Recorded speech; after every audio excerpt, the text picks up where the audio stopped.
pero good. Mahigit isang taon na mula nang matapos ni Bea Alonzo ang seryeng Widow's War.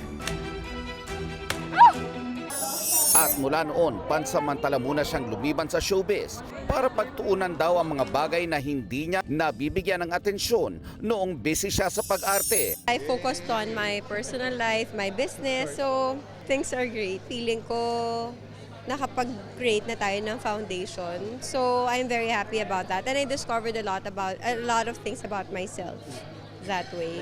Sa 25 years ni Bea sa showbiz, ngayon lang daw siya nagkaroon ng pagkakataon na matutunan ang iba pang mahahalagang bagay na magbibigay sa kanya ng saya.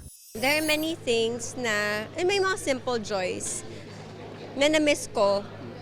Kasi when you're in the public eye, parang you tend to see like yung mga big things lang, big gestures and nakalimutan ko i-enjoy yung simple joys.